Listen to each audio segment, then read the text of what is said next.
Hello guys, मैं सुरेश हमारे YouTube channel S K agriculture point में आपका स्वागत करता हूं। और यानी कि हम पढ़ रहे थे क्रॉप न्यूट्रिशन यानी, और 2-3 दिन बीच में गैप आ गया था, कहीं में चला गया था, इसलिए तो आज हम हमारा चैप्टर है जो स्टार्ट कर रहे हैं प्लांट न्यूट्रिशन या क्रॉप न्यूट्रिशन यानी पादप पोषक तत्व। यानी पादप पोषक तत्व में हमने पढ़ लिया था, उसकी परिभाषा पढ़ ली थी, यानी कि जो पौधों के जीवन चक्र को पूर्ण करते हैं, पौधों की आवश्यक होते हैं पादप आवश्यक पोषक तत्व कहलाते हैं। सिद्धांत किसने दिया था? आर्नन वे स्टाउट ने आवश्यकता सिद्धांत दिया था, आवश्यकता की कसौटी सिद्धांत दिया था, वो आर्नन वे स्टाउट ने दिया था। कब दिया था? 1939 में दिया था। 1954 में उनकी पुनर्खोज की थी, वो की थी आर्नन ने। ठीक है, अब आवश्यक पोषक तत्व कितने थे? वो 17 थे। CHO, NPK, calcium, magnesium, sulphur, बीफेमनकू यानी boron, iron, copper, zinc, manganese और मोलिब्डेनम और निकेल और क्लोरीन, ये 17 आवश्यक पोषक तत्व थे। इसके बाद में हमने पढ़ लिया था यानी कि पोषक तत्व है उनको पौधे किस रूप में ग्रहण करते हैं, उनकी खोज किसने की, यानी आवश्यकता की कसौटी की खोज उनकी किसने की। तो हम आगे पढ़ने जा रहे हैं यानी कि पोषक तत्वों का वर्गीकरण। क्या पढ़ने जा रहे हैं? पोषक तत्वों का वर्गीकरण। पोषक तत्वों का वर्गीकरण, ठीक है, यह आज हम पढ़ने जा रहे हैं। यानी कि पोषक तत्वों को 3 भागों में बांटा गया है। अगर ऐसे देखा जाए पोषक तत्वों को मुख्य रूप से कितने भागों में बांटा गया है? 3 भागों में बांटा गया है। फर्स्ट है जो है आधारभूत पोषक तत्व, जो यानी कि पौधों की संरचना का, पौधों का आधार बनाते हैं, वो आधारभूत पोषक तत्व कहलाते हैं। दूसरा है मुख्य पोषक तत्व और सूक्ष्म पोषक तत्व, यानी कि सेकंड है मुख्य पोषक तत्व और थर्ड है सूक्ष्म पोषक तत्व। यानी कि मुख्य पोषक तत्व सेकंड है और थर्ड है वो है सूक्ष्म पोषक तत्व। यानी कि पोषक तत्वों का वर्गीकरण जो 3 आधार पर किया गया है। फर्स्ट किया गया वर्गीकरण जो आधारभूत पोषक तत्व, मुख्य पोषक तत्व और सूक्ष्म पोषक तत्व। आधारभूत पोषक तत्व क्या होते हैं? जो यानी कि पौधों को यानी आधार बनाते हैं, पौधों की महत्वपूर्ण भूमिका होती है उनकी, यानी कि आधार बनाने में शुरू से डेवलप करते हैं, जो होते हैं मुख्य पोषक आधारभूत पोषक तत्व। आधारभूत पोषक तत्व के अंतर्गत आते हैं वो CH4, यानी कि कार्बन, ऑक्सीजन और हाइड्रोजन है जो आधारभूत पोषक तत्व के अंतर्गत आते हैं। यानी कि 100% भाग है जो ये बनाते हैं, कि सबसे अधिक परसेंट भाग है जो यही बनाते हैं, जिसमें भी सबसे ज्यादा 100% का 45% बनाता है हमारा कार्बन। यानी कि पौधे के आधारभूत पोषक तत्व यानी पौधा आधार बनाने का कार्य करते हैं, जिनमें सबसे ज्यादा काम आता है कार्बन। फिर उसके बाद में सेकंड नंबर पे हाइड्रोजन भी वही 45% पौधों का भाग बनाता है, और ऑक्सीजन भी 45% पौधों का भाग बनाता है। हाइड्रोजन में जो केवल पौधों के 6% भाग में निर्मित होता है, यानी 6% भाग का निर्माण वाली हाइड्रोजन करता है, नहीं तो कार्बन और ऑक्सीजन की आधारभूत पोषक तत्व में महत्वपूर्ण भूमिका होती है। ऐसे ही मुख्य पोषक तत्व इनको 2 भागों से बांटा गया है। पहला प्राथमिक पोषक तत्व, द्वितीयक पोषक तत्व।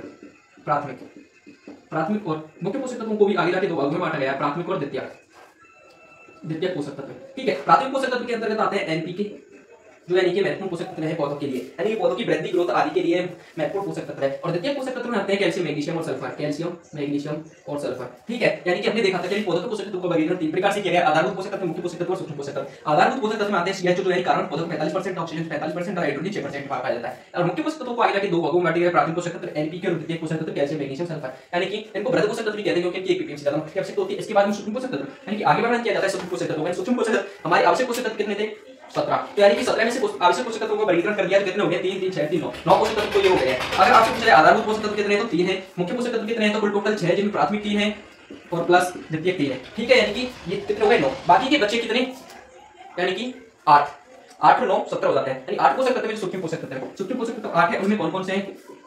Boron, iron, manganese, copper, zinc, molybdenum, निकल और क्लोरीन। ठीक है, ये है 7 पोषक तत्व जो सूक्ष्म पोषक तत्व की श्रेणी में आते हैं। तो यानी कि हमने देख लिया था कि पोषक तत्वों का वर्गीकरण किस आधार पर किया है। पोषक तत्वों का वर्गीकरण 3 प्रकार से किया गया है आवश्यक पोषक तत्वों का, जिनमें आधारभूत पोषक तत्व 3 है: CH 45%, 6%, 45%। मुख्य पोषक तत्वों को 2 भागों में बांटा गया, 3+3, यानी कि 6 पोषक तत्व है जो मुख्य पोषक तत्व है, जिनमें प्राथमिक और द्वितीयक है। प्राथमिक में एनपीके और द्वितीयक में कैल्शियम, मैग्नीशियम, सल्फर। ऐसे ही सूक्ष्म पोषक तत्व की बात की जाए तो सूक्ष्म पोषक तत्व है उनमें 7 पोषक तत्व आते हैं। इन सूक्ष्म पोषक तत्व के अंतर्गत 7 पोषक तत्व आते हैं। याद करने की ट्रिक है बीफेमनकू-जर्मोनिकल, यानी बीफेमनकू-जर्मोनिकल, ये हो जाते हैं पोषक तत्वों का वर्गीकरण। अब आगे हम देखते हैं, यानी कि पोषक तत्वों का वर्गीकरण देखते हैं, वो मात्रा के आधार पर भी देखते हैं।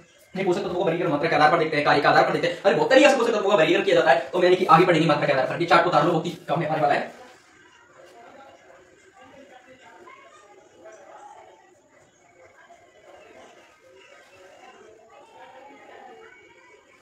ठीक है, उतार लिया। तो आगे हम स्टार्ट करते हैं मात्रा के आधार पर पोषक तत्वों का वर्गीकरण।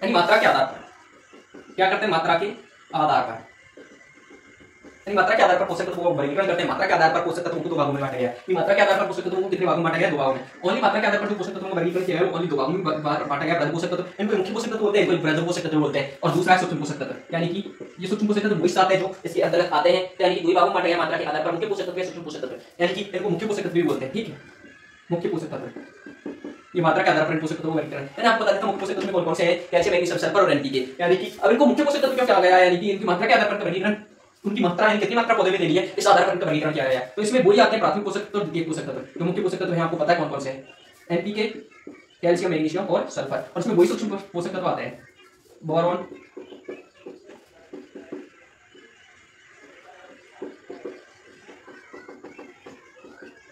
ये यानी सूक्ष्म पोषक तत्व यानी कि मुख्य पोषक तत्व में मात्रा के आधार पर दो भागों से बांट जिन पोषक तत्वों की 1 ppm से अधिक मात्रा की आवश्यकता होती है, यानी कि जिन पोषक तत्वों की 1 ppm से अधिक मात्रा की आवश्यकता होती है उनको मुख्य पोषक तत्व या वृद्धि पोषक तत्व कहते हैं। जिन पोषक तत्वों की 1 ppm से अधिक मात्रा की आवश्यकता होती है, 1 ppm से अधिक मात्रा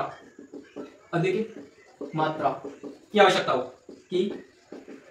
आवश्यकता हो, यानी कि मुख्य पोषक तत्व या वृद्धि पोषक तत्व कहते हैं, यानी कि पौधों को 1 ppm से अधिक मात्रा की आवश्यकता होती है, यानी जो वे पोषक तत्व हैं जिनकी पौधों को 1 ppm से अधिक मात्रा की आवश्यकता होती है उसे वृद्धि या मुख्य पोषक तत्व कहते हैं। सूक्ष्म पोषक तत्व इनकी यानी कि सूक्ष्म पोषक तत्व क्या हो गए, नहीं वृद्धि की होगी 1 ppm से अधिक, तो इनकी 1 ppm से कम मात्रा की आवश्यकता होगी, 1 ppm से कम मात्रा की आवश्यकता, 1 ppm से कम मात्रा, यानी कि पौधों को 1 ppm से कम मात्रा की आवश्यकता होगी, तो यानी कि 1 ppm से कम, या इसको ऐसे भी लिख सकते हैं ppm से कम, ठीक है, और इसको ऐसे लिख सकते हैं 1 ppm से ज्यादा, यानी कि वे पोषक तत्व जिनको 1 ppm से कम मात्रा की आवश्यकता होती है पौधों को वो मुख्य वृद्धि पोषक तत्व कहलाते हैं, और जिनकी 1 ppm से कम मात्रा की आवश्यकता होती है सूक्ष्म और ज्यादा मात्रा की आवश्यकता होती है वृद्धि मुख्य पोषक तत्व कहलाते हैं। अब यह वर्गीकरण किसके द्वारा दिया गया था ये भी बात करते हैं, यानी कि मात्रा के आधार पर जो वर्गीकरण दिया गया था वो लूमिस सर के द्वारा दिया गया था। अगर आपसे पूछ लिया जाए कि यानी कि पोषक तत्वों का मात्रा के आधार पर वर्गीकरण किसने दिया, यानी कि इंपॉर्टेंट क्वेश्चन बनता है, तो यह वर्गीकरण दिया था वो लूमिस सर ने, लूमिस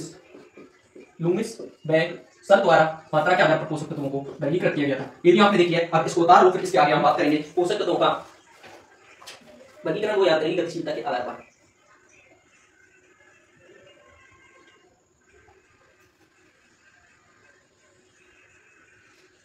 इनमें से जो यानी कि बोरॉन है और एक और पोषक तत्व है वो वेनेडियम है, चौथी मॉलिब्डेनम, यानी इसके अंतर्गत अगर आपसे पूछा जाए तो सूक्ष्म में भी एक पोषक तत्व आता है अति सूक्ष्म, यानी कि सूक्ष्म से भी थोड़ा अति सूक्ष्म होता है, वही इतनी मात्रा की आवश्यकता होती है 1 ppm से कम की, लेकिन अगर आपसे पूछा जाए कि अति सूक्ष्म पोषक तत्व कौन से, तो मॉलिब्डेनम और वेनेडियम, यानी कि वो अति सूक्ष्म पोषक तत्वों की श्रेणी में रखा है। अगर आपसे क्वेश्चन पूछ लिया आएगा तो अति सूक्ष्म पोषक तत्व कौन से, अगर आपको घुमाने के लिए पूछ लिया अति सूक्ष्म पोषक तत्व कौन से, तो दो पोषक तत्व जो अति सूक्ष्म की श्रेणी में आते हैं मॉलिब्डेनम और वेनेडियम, यानी कि अति सूक्ष्म यहाँ पे भी लिख देता हूँ अति सूक्ष्म मॉलिब्डेनम और वेनेडियम, ठीक है। ये आप याद कर लेना, दोनों तरफ लिख रखा है क्योंकि कुछ आपको घुमा कराने के लिए पूछ लिया जाए तो इसलिए आप इसको उतारो, फिर आगे बात करेंगे, यानी कि गतिशीलता के आधार पर पोषक तत्वों का वर्गीकरण।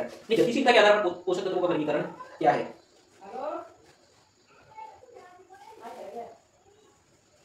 ठीक है।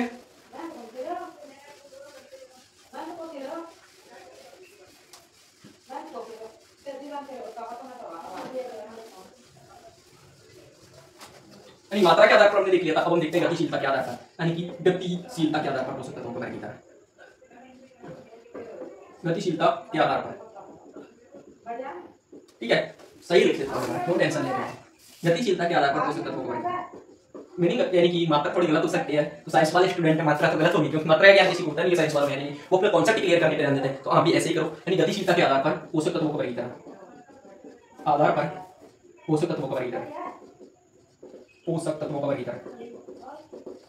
आपको पता है तो कुछ भी आपको पता है कि वर्गीकरण ही हो रहा है, तो वर्गीकरण याद कर लेना, मैं भूल गया। यानी कि ये पोषक तत्वों का वर्गीकरण जो किसके द्वारा दिया गया था, यानी गतिशीलता के आधार पर पोषक तत्वों का वर्गीकरण किसने दिया था, मेन पॉइंट है गतिशीलता, यानी गतिशीलता के आधार पर पोषक तत्वों का, यानी कि आप तेरे ध्यान रख लेना कि जो बात चल रही है वो चल रही है गतिशीलता के आधार पर। यानी पोषक तत्वों को गतिशीलता के आधार पर दिया था ब्रे नामक वैज्ञानिक था जिसने इसका वर्गीकरण दिया, ब्रे नामक वैज्ञानिक के द्वारा, यानी ब्रे नामक वैज्ञानिक द्वारा पौधों को पोषक तत्व हैं उनको गतिशीलता के आधार पर वर्गीकृत किया गया था, ठीक है, के द्वारा, ठीक है। यानी कि ब्रेयर नामक वैज्ञानिक के द्वारा गतिशीलता के आधार पर यह सिद्धांत दिया गया था कि सर्वाधिक पोषक तत्वों का वर्गीकरण इसके आधार पर 3 भागों से किया जा सकता है, यानी कि तो सर्वाधिक गतिशील पोषक तत्व, यानी कि जो पौधों में सर्वाधिक गतिशील होते हैं, सर्वाधिक गतिशील पोषक तत्व है ना।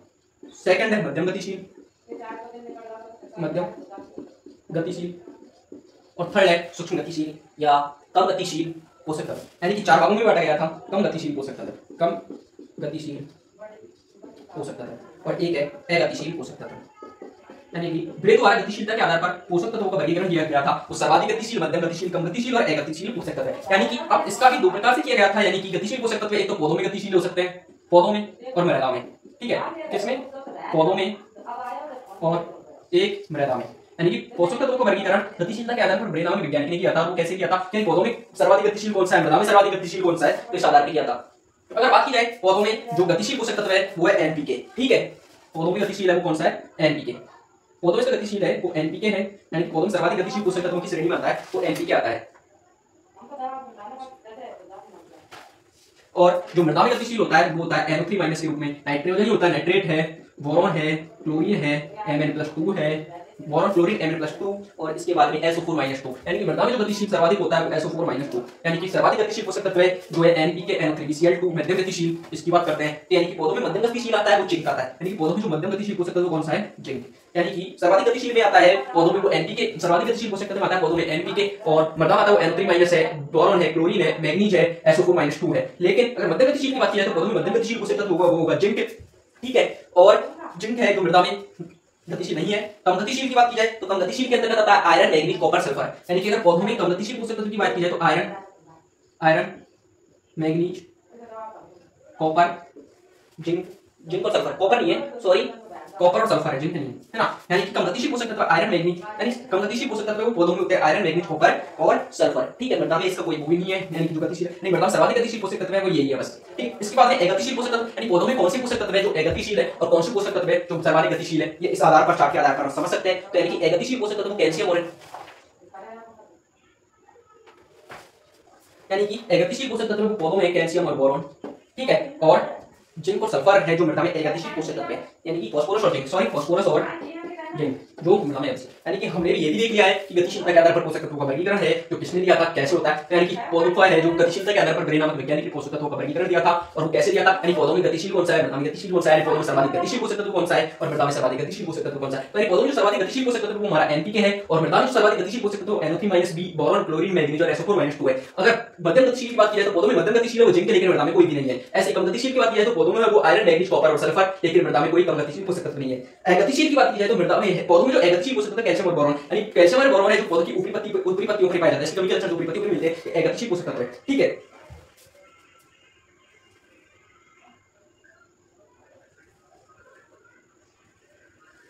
है ना, ये हमने देख लिया है। और अगतिशील पोषक तत्व मृदा में फास्फोरस और जिंक है। यहाँ पे गतिशीलता के आधार पर भी पोषक तत्वों का वर्गीकरण हो चुका है। आगे हम वर्गीकरण की बात करेंगे, पोषक तत्वों का वर्गीकरण और रह रहा है तो उसको कंप्लीट आगे की क्लास में करेंगे। तब तक के लिए धन्यवाद। अगर हमारी वीडियो पसंद आई तो लाइक कीजिए, चैनल को सब्सक्राइब कीजिए। तब तक के लिए धन्यवाद। आप इसको उतार लो।